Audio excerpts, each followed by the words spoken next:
Good morning. Good afternoon. Good evening. Welcome to being here. Yep, wherever you are, welcome to being here. I'm Ariel. I'm Shaya. We call it being here because there is something called being rather than doing. We've been pretty much programmed. Forget the pretty much. We've been programmed to accomplish, to get things done, to do things, and we never feel like we're doing enough. Even at the end of the day, when you've gotten a lot accomplished, it never seems to be enough. Then there's this thing called being.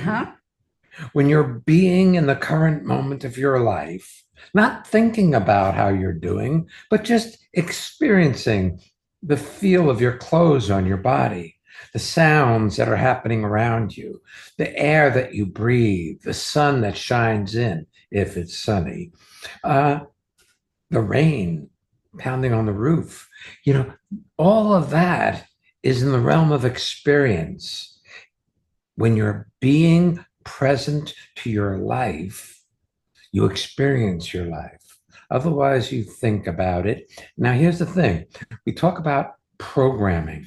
Well, we've been programmed to hold our bodies as somehow less than holy, less than sacred, and more as though there's something to be disgusted by. That's been in the programming. And it may be from potty training on. Probably was. I'm not even sure about that. I recall it could be that, but also, do you remember? Maybe you don't, but I remember somebody asking me if I was going to kiss a boy when I was in third grade, and I was so disgusted by the idea of a kiss. Or when I found out that my parents did that.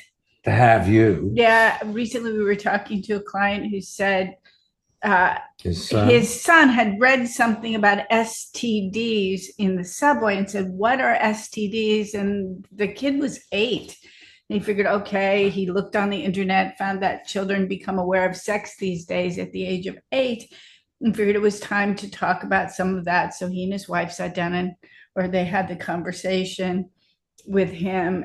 And when his son realized that he and his wife had sex, he was like, wait a minute. You did that? And he got so upset, he ran out of the room and wouldn't talk to him for some time because it was just abhorrent.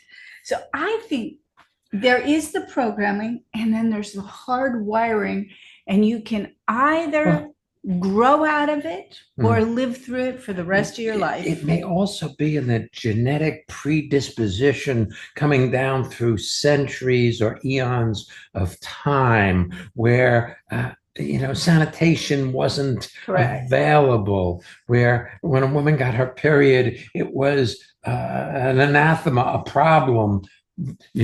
She had her curse. It was like, I remember when we were building our conference center in Bali, Indonesia, and one of the main things there was, if a woman was ever on her period, she was not allowed to attend any ceremonies or be inside a temple. And I imagine it came from those days when that was not something that was as controllable as it is this days. Of course, now you have tampons, you have all kinds of possibility that you didn't have. And I remember growing up, and there was the smell of blood in my house. You're like, where did that come from? And where did that come from? I had 2 sisters and a mother, and that's where that came from. So are we grossing you out? Are you listening? Listening is a really interesting tool that will support you in just relaxing into the moment and into being here. Listening is where you hear things, and as you do, you simply listen to it. Now, I know you simply let it in rather than think about whether you agree or disagree or like the subject matter. I have a feeling that today's subject is a little bit like lighting a sparkler. when I was a kid on 4th of Hmm. July Hmm. would light sparklers and would run around the yard and would wave them around and they'd shoot off these interesting looking sparks.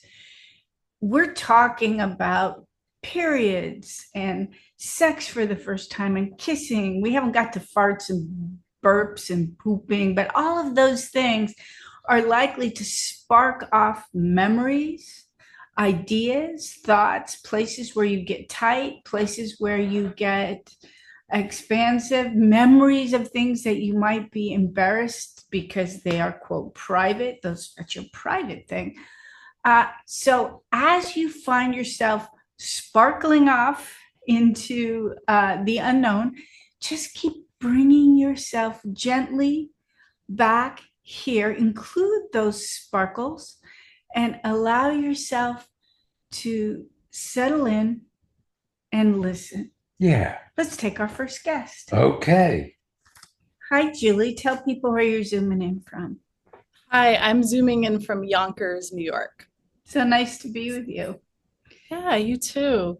Um, this title is very apropos in my life right now of poops and farts, and because I have a almost 3-month-old son right now, and it's like I just feel like my entire life for the past 2.5 months have actually been about body fluids and it's like my own body fluids, his body fluids. And I almost didn't know where to start with asking a question. But I guess one thing is that I'm breastfeeding him, and I can see that it went from being something that was challenging to something that's a lot easier for me. But I notice that when I'm around different people, certain friends, I just do it very easily, and other times I just feel very self-conscious about it. Or in certain public places, like yesterday I was in a park, no problem. It felt like everyone was just doing their own thing. I was out in nature, I was with a friend. It felt very easy. Other times I might have a guest in my house who's coming to visit, meet the baby, and I might feel very prudish about breastfeeding in front of them. Not that I'm like, taking off all my clothes, but even if I'm breastfeeding with being partially covered up, I feel self-conscious about it. So it's not exactly a question, but it's a phenomenon that I want you to see, take. when you say that, Julie, you're a very intuitive person. You feel when people are uncomfortable. Yeah. You may be rather liberated in the area of bodily fluids, but that doesn't mean your guests are. We've been trained to not look if somebody is breastfeeding. It's like Yes. that's it's just bad etiquette. In the airports they have, here in this culture. In Bali, it was rarely, if ever, covered up. And sometimes you drive down the road and see a woman with a couple-year-old toddler sitting on her lap, facing her breast, suckling. It was not an unusual event, but here it's unusual. Right. So we've been trained to that there are certain things that you don't do in public. Breastfeeding is one of them. Yes. So have you noticed the difference in the demeanor of the different guests, the ones you feel comfortable with and the ones that you feel more self-conscious with? Yes, I do. I now that you say it, I feel that the people who I feel more self-conscious about, I think they're being hard on themselves. Like if I were to think of something that's a little bit like a commonality, because they're different backgrounds, different ages, careers, all of that stuff. I would say something in common is they're being a little bit hard on themselves. And we had one visitor once that I thought, you know what, this person they've been a parent before. It's not going to be a big deal. And but I felt a little self-conscious. And then later I said to my husband, that wasn't weird, was it, that I was breastfeeding in front of them? I mean, I was covered up, but still it wasn't weird, right? And he said, well, I did notice that person looked away. And then I was like, oh, okay, I won't do it again in front of them. Like he was just sharing his observation. Yeah. Yeah. Here's the other thing. Your husband's prudish. Yeah. You're prudish. Yes. We've been trained to be prudish rather than to be upfront about what we want, what we like, what we don't like. There's always this thing that will be rejected if we ask for what we want. Interestingly enough, shared something recently on a Living Made Easy. And for listeners who are not familiar, Living Made Easy are our 2-hour virtual Zoom seminars that we do often on Mondays, Saturdays, and different times. Some are bilingual, English, German, some are done totally in English. And you were talking about how prior to having a child, you had heard about a technique about potty training that you thought, oh, I'm going to do that. And as your son is very young, you've instituted this potty training thing, which is to use the words that you use, watch for the cues that he may have to go to the bathroom or pee, and hold him over the sink or over the toilet so that he pees into the sink or the toilet. And I know you mentioned to us that part of it too is to make a sound near his ear. And I watched people go, oh my God. There was a range of... Because we've got a... what is that view? We have the gallery view, so we can see all the different cubicles of people from all over the world. And this is interactive, these Zoom seminars, so that it's immediate. You see their response to what's being said. And then you said something that just lit up my world. You said, well, this isn't a new thing. I guess this is how they did it years ago before there were diapers. Many years ago before there were diapers. And some part of me went, oh, I've always wondered how it was accomplished before we had the type of disposable diaper. I mean, as a kid, I did the folded diapers on the kids I was babysitting and put them in the sanitary pail that had water and bleach and did all, that was just normal. People who are, younger than me probably don't remember any of that, but, and I'd seen pictures in Oregon, old pictures or old depictions of little kids wearing like chaps, just like chaps and nothing else, so that they're, in this picture, a penis and their butt hung out so that when they had to go, they didn't they were barefoot, but their legs were covered with covering. And I found your speaking about it being very illuminating, but just the subject itself is off-putting or out of bounds for your average person. Yes. And thank you for bringing this up, because this is potty training an infant is one of my favorite things in my life right now. Like, it is the most fun thing ever. And I'm passionate about it. I'm actually so glad you brought it up on this show, because I'm like, wow, people, it's a possibility. Like, it's just, it's so cool. And I love that, the more in sync I am with my son, the more I catch it, the more I'll be able to like what we call like kind of catching a pee or a poo. I'll be able to like look at him and anticipate when it's going to happen. But so did you do the same thing with a poo?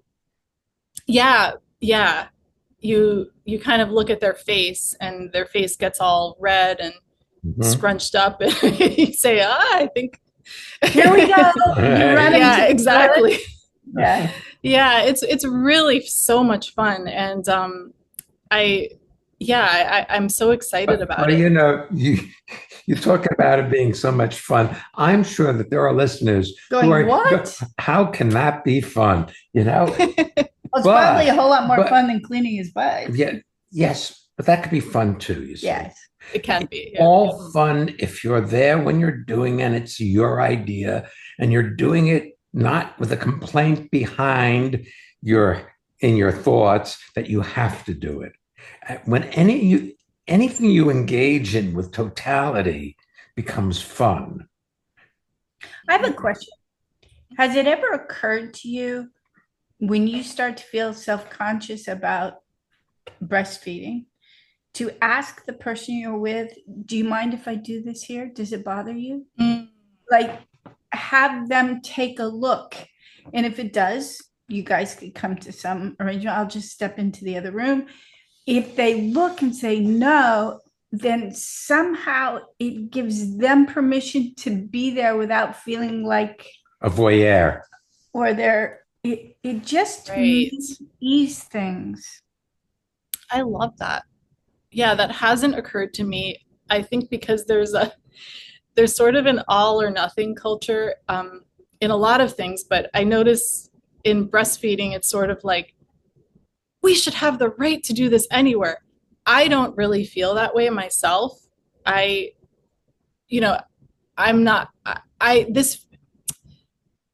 feel that asking someone feels very kind, because then it's like, if they're not cool with it, I can move into another room for 15 minutes and come back. Or, you mind if I smoke? Yes. Right.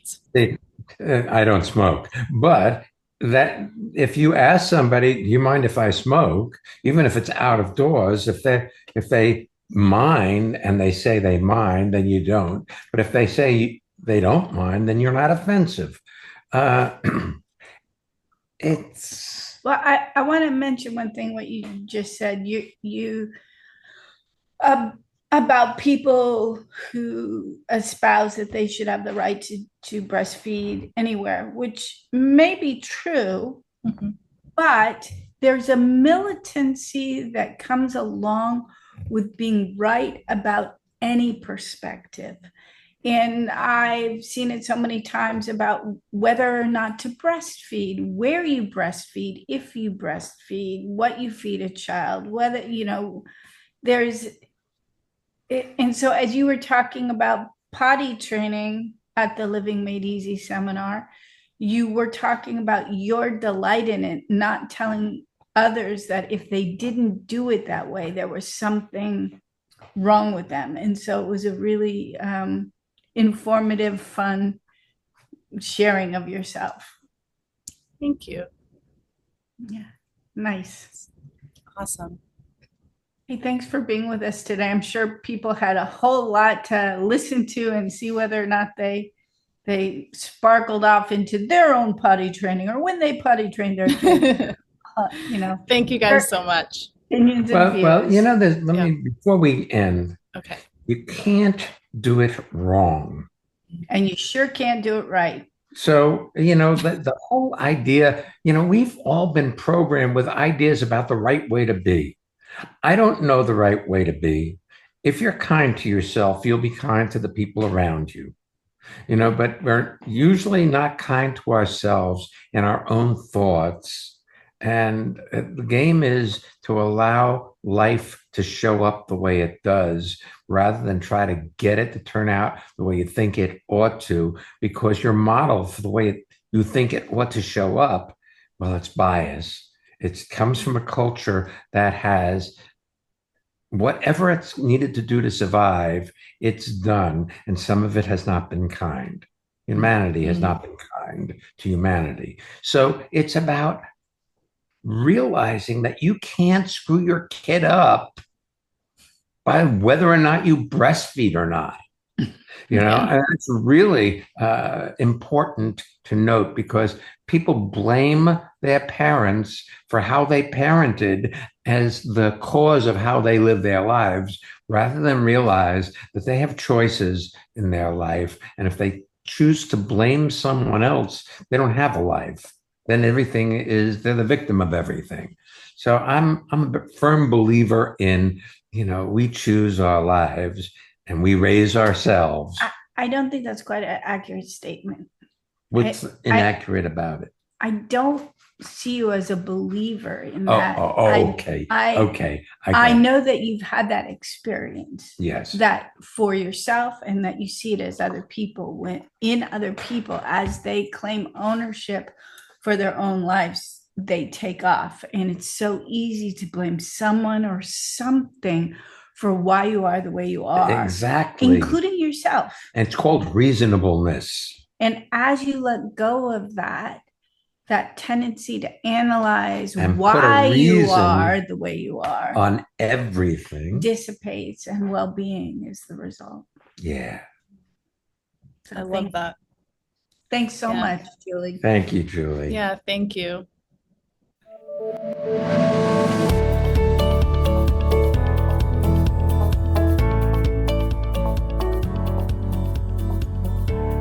Hey, it's time for the listener feedback spotlight. It's where we get to hear from people in this amazing listenership and transformation community talking about what's happening in their lives.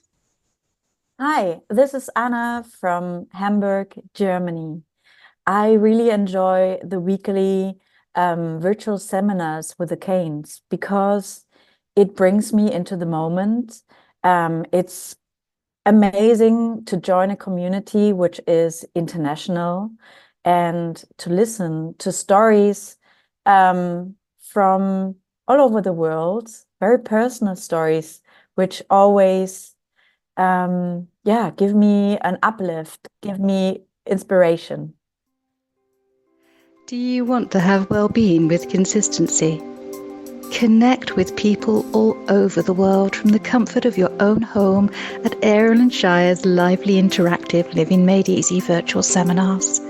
Join any of their 2-hour online events or take a deep dive into the magic of being you at a virtual weekend seminar. Come on, let's connect. Find out more and register at transformationmadeeasy.com.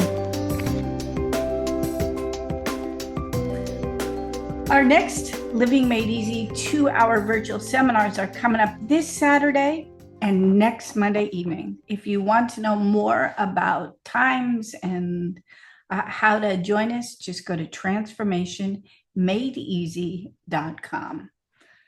Our weekend seminars, the next two coming up, are in person.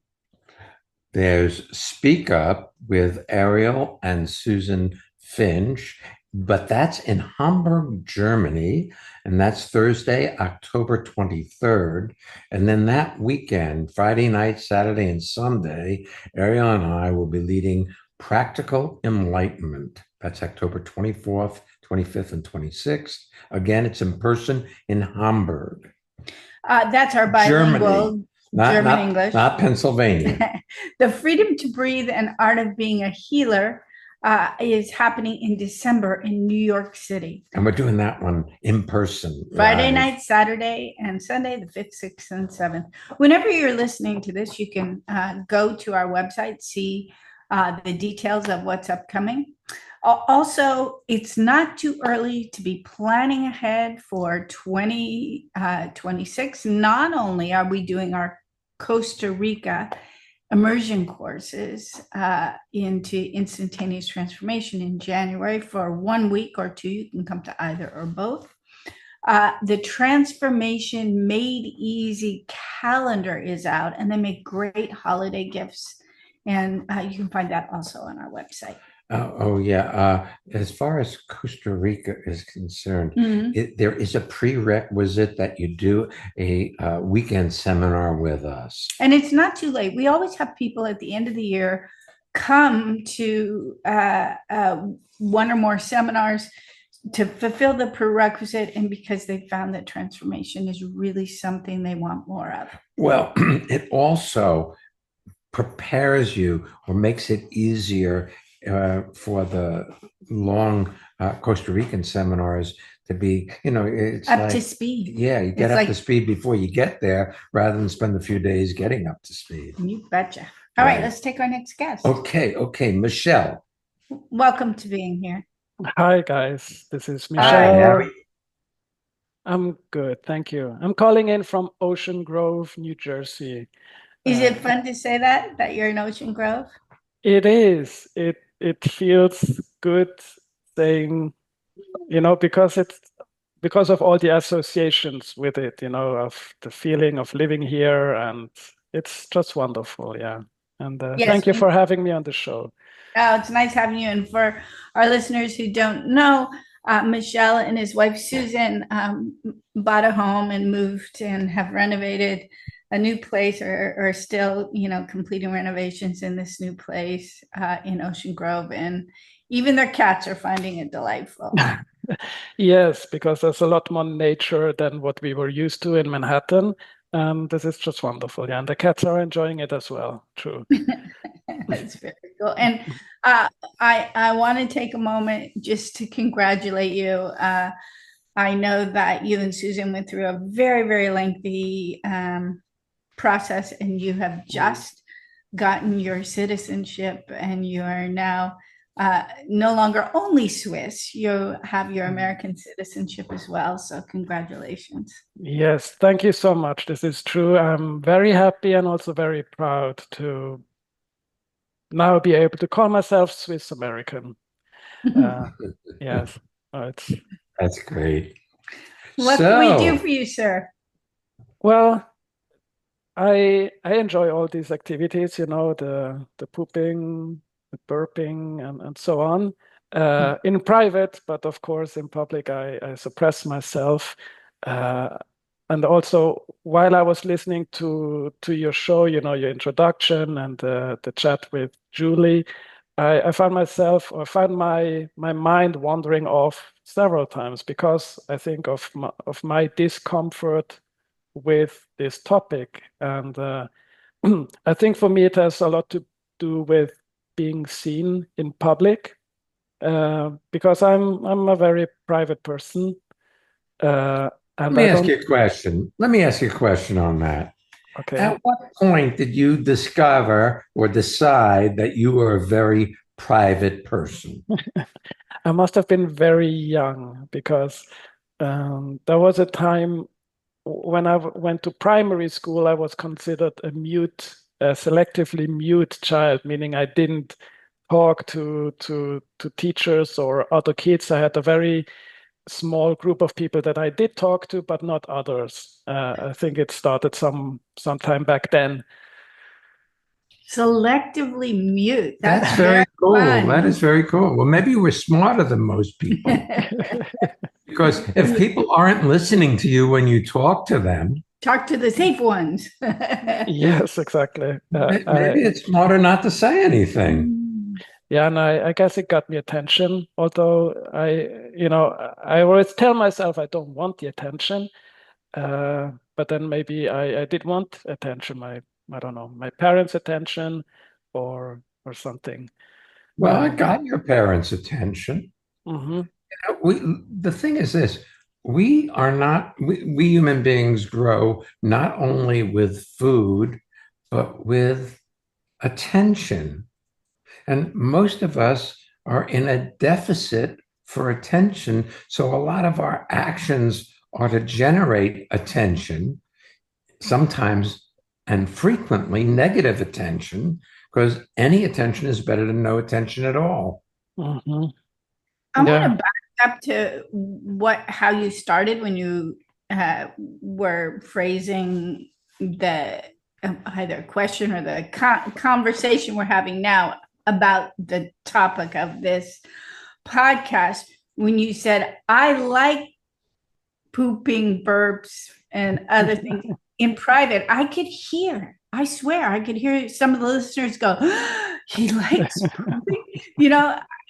There, and it reminded me that there is a very famous comic who a lot of the industry standard poo-pooed, pun intended, called Larry the Cable Guy. I know that's who you're thinking of. Redneck humor. And so much of it is about walking farts. Farts, or, being with your wife and how if she farts under the covers, what it's like, and pooping jokes. There's a whole series of jokes that he does. You're a redneck when you mow your lawn and find your car, that type of thing. Like or you go to a family gathering to find a date.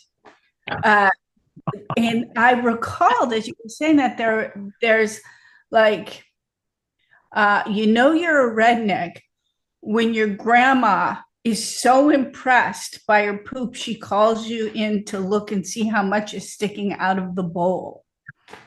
And because Sean and I went and saw him or them, the Redneck Comics, in person in Harrisburg, Pennsylvania, which was very interesting. Harrisburg or Hershey? Hershey, maybe. But I remember the woman sitting in front of me reeked of urine. And I was like, boy, she's in the right place. But what was interesting was how funny it was to be able to laugh about the things people secretly laugh about in private. One of his favorite jokes that I recall is he said, I have a sister, and she is a nun, and she has moles all over her face. So we like to call her Holy Moly. and it's like the guilty laughter that came from people for finding things that you normally wouldn't make jokes about. Those are all the things that go against our training of polite. Correct. Yes. I can see that. I imagine, well, maybe I'm speaking just for myself, but I imagine everyone enjoys these activities, but they don't allow it or don't allow themselves to enjoy them or finding them funny. But I do find a good fart, well timed, very funny. But that doesn't mean I feel comfortable with it, especially in public. I mean, for me, it has more to do with feeling comfortable in public, being perceived in public, how I'm being perceived in public. And then, of course, I'm very good at suppressing myself, drawing as little attention to myself as I can. My wife is not like that. If we leave the bodily functions part out of it, everybody's trying to fit in. We're social creatures and we don't want to be rejected. And so we bend ourselves out of shape to try to fit in rather than be ourselves. Yeah, it's true. I remember back in the 90s, I don't recall what year, but Sean and I did a video called Instantaneous Transformation. And I remember being out by the Ashokan Reservoir, which is upstate New York near Woodstock. And we were doing the recording on a very, it was, sun was going down, the light was very beautiful. And we were talking about what happens when you twist yourself to be liked. You put a mask in front of you, they fall in love with the mask, but their love dies in the space between the mask and you, so you never feel fully fulfilled. It was a really profound conversation. And I recall when we brought the video over to somebody who was preparing to sell it, and they were like, oh no, we can't use this. It got cold during that conversation, and your nipples were showing through the fabric, and our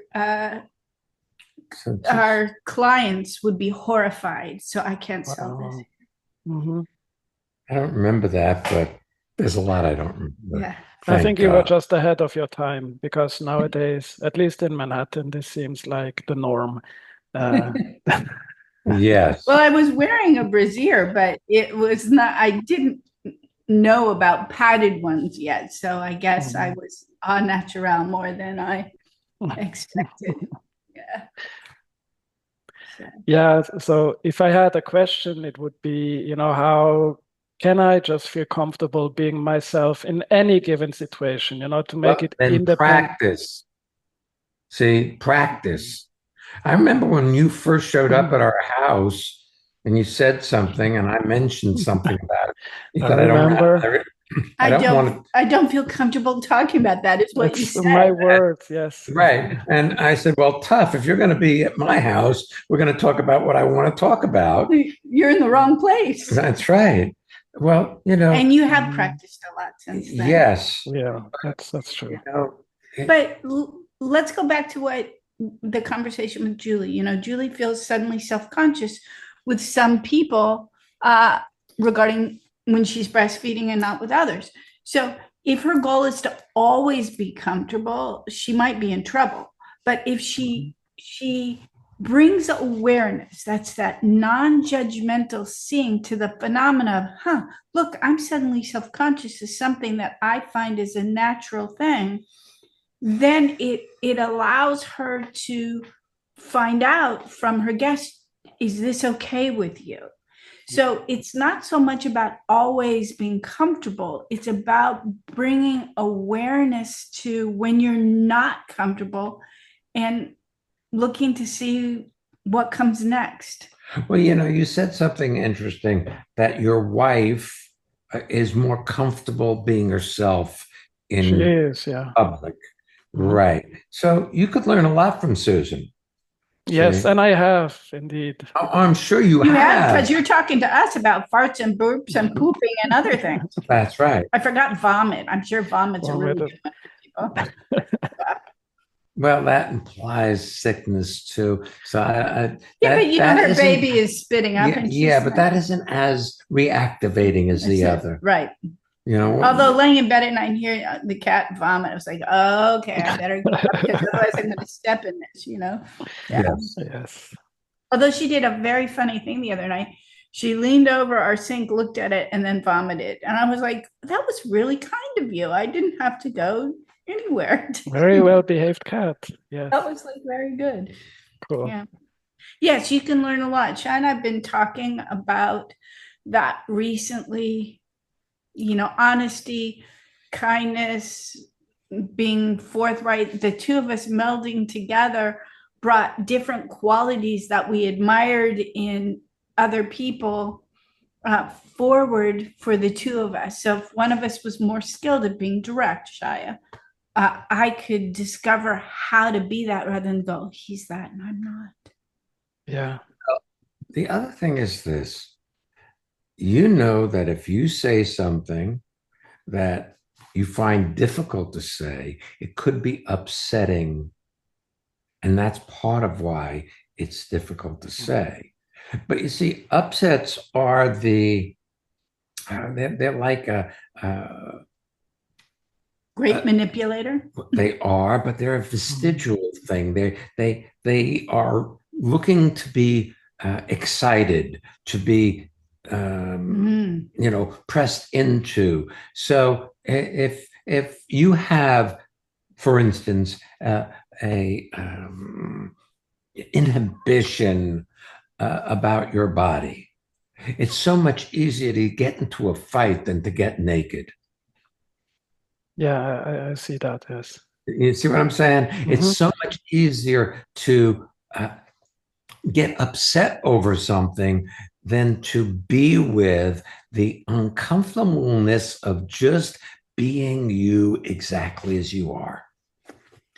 As you're talking about that, Shia, I'm recalling back in the early days in the 80s, Shia worked for a company leading seminars, and then his life took a change. I was working as an actress, and he realized that he had some sessions with some very accomplished healers, and it was a direction he wanted to move. And he created a type of body work which we called Shia work, where he discovered that if a person had residual vestigial pain and he touched it, like he touched his, if I'm currently right now touching my forearm, and if I had some tension and pain in there, if he just pushed, so I became aware that I had it rather than he was trying to get rid of it, and he brought my awareness to it. The awareness itself could dissolve the trauma, the pain, the tension. And it became, eventually, it was so much easier. It became the essence of our work. That even in seminars, when we talk with people, if they get in touch with what's going on in there and just feel it, not at it, not blame it. A source outside themselves for it, but just feel what they're feeling, it will dissolve. Because anything you allow it to be exactly as it is completes itself in the moment. So it's not about getting somewhere. It's about being where you are. Thus the name of this show, Being Here. If you're here, stuff will come up in your life. You will be reactivated by life. That's an absolute. But getting upset over it or resisting it just keeps it in place. So if we go back to what Julie was saying, what you were talking about, you can either hold that, oh, gee, I just got self-conscious, or in your case, oh, I'm feeling uncomfortable. You can hold that as a bad thing, or as if life itself has touched residual, leftover, non-experienced emotions. And if you just touch it and bring awareness to it rather than run from it, blame it, oh, that person made me uncomfortable. It's all my father's fault. He wasn't there for me. It must have been potty training. My parents must have. Right. They were fighting while I was pooping. Yeah. That is awesome. Yeah. So, thank you so much for being here. Yeah. Thank you so much. We appreciate you. We really, really do. And congratulations again on your citizenship. And I like the way you said Swiss American, because Swiss is the ground floor, and now you've blossomed into something additional. But that's the weft and the weave of Michelle includes all of it, and it makes you so spectacular. Thank you so much. I love you guys. Thank you. Love you too. Yes, okay. Indeed. Well, if you haven't, go ahead and subscribe to our podcast, share with your friends. This should be a good one. Make a, I like it. It's fun. You can find all our courses at transformationmadeeasy.com, and the newsletter sign up link too, if you'd like to be receiving our newsletter. Has great blogs and information. Yeah. Next week's podcast, you ready? Yeah, money. You can't take it with you. Yeah, that's what my dad told me. Yes. In a dream. It was really fun. Yes. So we'll be back next week. So come on back. Don't miss being here.